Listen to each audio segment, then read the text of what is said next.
guys, welcome back to Adventures in the Schoolhouse, and I miss all my students so much. I can't wait to have you back in the schoolhouse.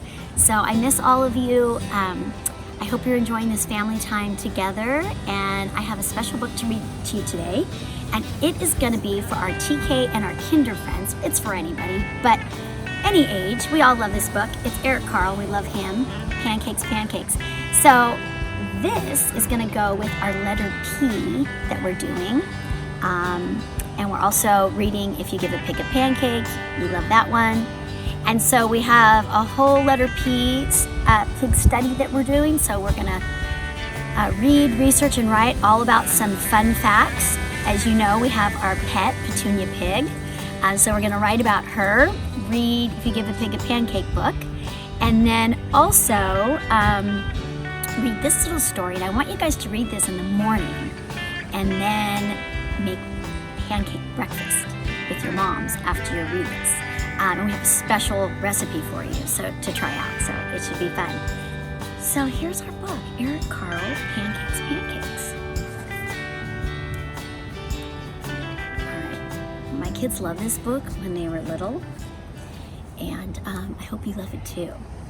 All right, cock-a-doodle-doo, crowed the rooster. Jack woke up, looked out the window, and thought, I'd like to have a big pancake for breakfast.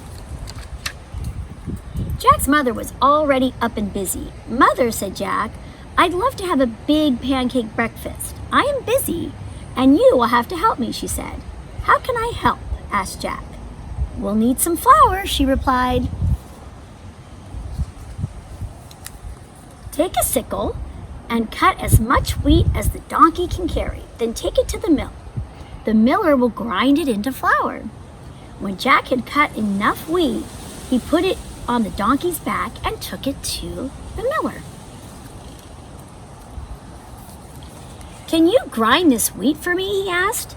I need it for a big pancake. First, we must separate the grain from the chaff, said the miller. He gave Jack a flail and spread the wheat onto the ground. The miller took another flail and began to beat the wheat with it. Jack helped with the threshing, and soon there was a big pile of straw and chaff and a small pile of grain. The miller poured the grain on a large flat stone, and on top of it was a round millstone connected to the water wheel on the outside. Here. The water wheel turned round and round, turning the millstone round and round too, to grind the grain into flour. At last, the miller handed Jack a bag of flour.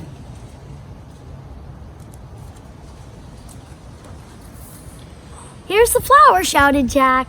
Let's make a pancake. But his mother said, now we need an egg. Jack went to the black hen and fed her some grain that had slipped into his pocket while he had been threshing. Cluck, cluck, said the black hen, and went inside the hen house.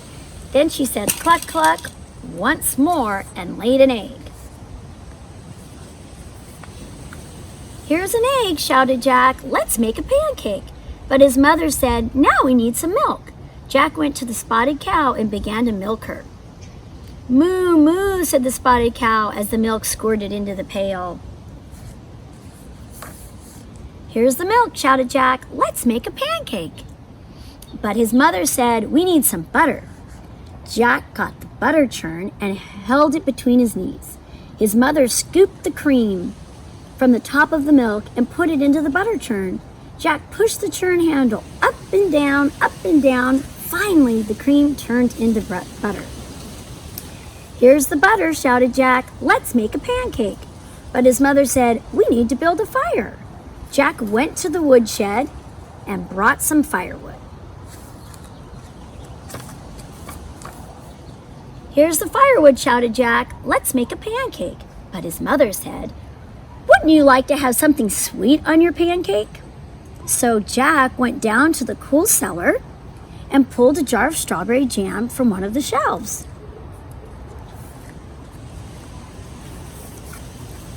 Here's the strawberry jam, shouted Jack. Let's make a pancake. In the kitchen, Jack's mother had filled the table with the flour, the egg, the butter, the milk.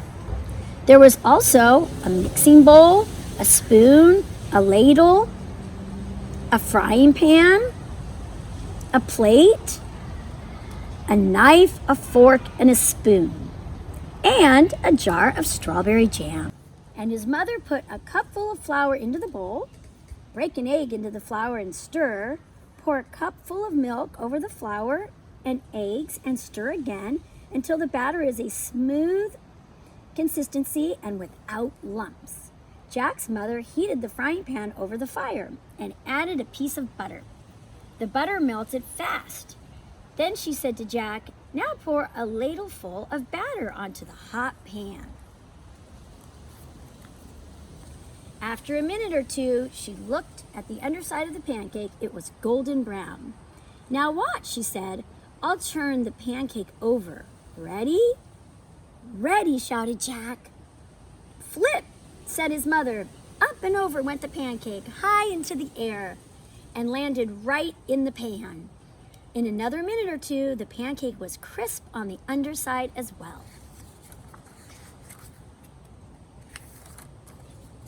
Then she slipped the pancake from the frying pan onto the plate and spread some strawberry jam on it. "And now, Jack," his mother started to say, but Jack said, "Oh, Mama, I know what to do now." And he sure did. He ate his pancake. My kids loved this story when they were little, and it's so much fun to read the story and then lay everything that you need out to make pancakes, right? And set the table and help your mom make pancakes just like Jack did. Now Jack, wow, he had it a lot harder than we do, right? You can probably just go to your pantry or your fridge and pull out the flour, the eggs, the milk, the butter, and he had to actually milk the cow, feed the chickens, grab the eggs, take the wheat to the miller to create flour, churn the butter. Anyhow, he had a big job. So enjoy this fun book and enjoy making pancakes at home with your mom. And I can't wait to hear how they turned out.